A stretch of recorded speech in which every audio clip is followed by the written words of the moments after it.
किसी ने सही कहा है, परिस्थितियों से नहीं खुद के डर से जंग है। उसी चीज से हर मंजिल के रास्ते तंग हैं। जो नजर झुका के चले वो वहीं ठहर गए, जो नजर मिला कर चले उनका हर ख्वाब रंग है। पता है, हर मिडिल क्लास फैमिली के लिए ये पंक्ति बिल्कुल उपयुक्त बैठती है, क्योंकि जो बहुत ज्यादा अमीर हैं उन्हें ज्यादा होने का डर नहीं, जो बहुत गरीब हैं उन्हें ज्यादा पाने की उम्मीद नहीं, और जो मिडिल क्लास है वो न ज्यादा खो सकते हैं और न ज्यादा पा सकते हैं। और ये समस्या पूरी जीवन रहती है, चाहे वो स्टूडेंट लाइफ हो, जॉब कर रहे हों, या हर स्थिति में। स्टूडेंट रहते हैं, बाहर कॉम्पिटिटिव एग्जाम की प्रिपरेशन कर रहे हैं, घर से जब पैसे जाते हैं तो उन्हें सीमित पैसे में खाना है, पढ़ना है, सब चीज़ करना है।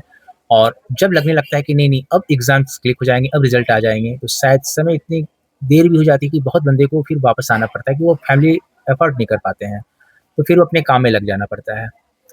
जो जॉब कर रहे हैं, जो बिज़नेस कर रहे हैं, अगर वहाँ मन मुताबिक उनकी सैलरी नहीं आ रही है, मन मुताबिक चीज़ें नहीं हो रही हैं, तब भी उन्हें कॉम्प्रोमाइज़ करना पड़ता है, क्योंकि उन्हें लगता है कि अगर वो नहीं करेंगे तो उनके ऊपर जो ज़िम्मेदारियाँ हैं वो पूरी नहीं हो पाएगी। तो ज़िंदगी जैसा चल रहा है चलने दो, वो अपने टैलेंट को उड़ानों के रूप में नहीं बदलना चाहते हैं, और उनकी मजबूरी होती है। और पता है ये मजबूरी हर इंसान को, या पक्षी हो, कोई भी हो, पता है मजबूरियाँ तब तक ये रहती हैं जब तक ज़िंदगी सही से चल रहा है। उन्हें लगता है कि नहीं चलो निकल जाएगा, लेकिन अगर कोई एक परेशानी आ गई हो ऐसे, जो आपको लगता है कि यहाँ पर अब बिल्कुल सब खत्म, तब फिर डिसीज़न चेंज हो जाती है। फिर हो सकता है वहाँ से कुछ वो उड़ान भरें, लेकिन जब तक परिस्थितियाँ नहीं आती हैं विपरीत, तब तक वो उड़ान भरने की कोशिश भी नहीं करते हैं। इस पर आधारित मैं आपको एक छोटी-सी स्टोरी बता रहा हूँ। एक घने जंगल, पुराने जंगल में एक बाज का परिवार रहता था। उस बाज के परिवार में एक छोटा चूजा भी था। तो वो सारे फैमिली मेंबर्स जो बाज के थे, वो उड़ान भरते थे। इसे ही बोलते थे कि तुम भी उड़ो, लेकिन ये बड़ा डरता था। उसे लगता था कि मैं उड़ा और अगर मेरा पंख नहीं खुला, तब तो फिर मैं बिल्कुल नीचे खाई में गिर जाऊँगा ज़मीन पर, तो मैं मर जाऊँगा। वो उड़ने की कोशिश भी नहीं करता डर से, चलो लग रहा है जैसा चल रहा है, चलो ज़िंदगी चल रहा है, कोशिश भी नहीं करता।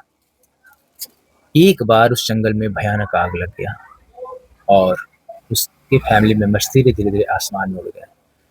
जब आग का लपेटा उसके पेट तक पहुँचने लगा, तब उसे लगा कि मैं ऐसे भी मर रहा हूँ, मैं उड़ने की कोशिश करूँगा, नहीं उड़ूँगा तब भी मरूँगा, नीचे गिर जाऊँगा तब भी मरूँगा। उसने बहुत डर से आँख बंद किया और हवा में उड़ा। कुछ देर बाद जब हवा का चीरता हुआ उसका पंख हवा में उड़ने लगा, तो उस आँख को खोला, मैं कहाँ हूँ? देख रहा है वो बिल्कुल हवा में उड़ रहा है। उसके बाद से उसने जब नीचे देखा तो देखा जिस पेड़ पे बैठा था, जो घोंसला पे, वो पूरा पेड़ जल चुका था। तो इस कहानी का मोरल यही है कि असली डर हमारे अंदर होती है, और वो तब तक रहती है जब तक आपकी परिस्थितियाँ आपके विपरीत ना हो जाएँ।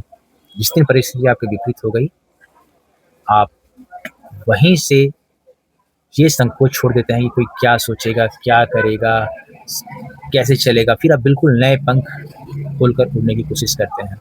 लेकिन ये पंख हर मिडिल क्लास फैमिली की तब तक बंधी रहती है, जब तक उसके ऊपर एक ज़िम्मेवारियाँ रहती हैं, और वो उस टैलेंट को भी उसे बाँधना पड़ता है। चाहता है कि अगर मैं उड़ान भरूँ और मैं नहीं उड़ पाया, शायद मैं खाई में गिर जाऊँगा।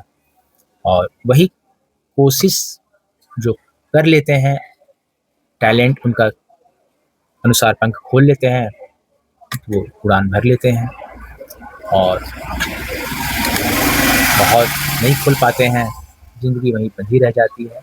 और बहुत कोई को तब खोलना पड़ता है ये टैलेंट का पंख, जब उनके सामने विपरीत परिस्थितियाँ आ जाती है।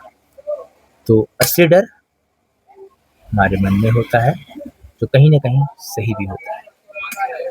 तो आज के लिए धन्यवाद, शुभ रात्रि, राधे राधे।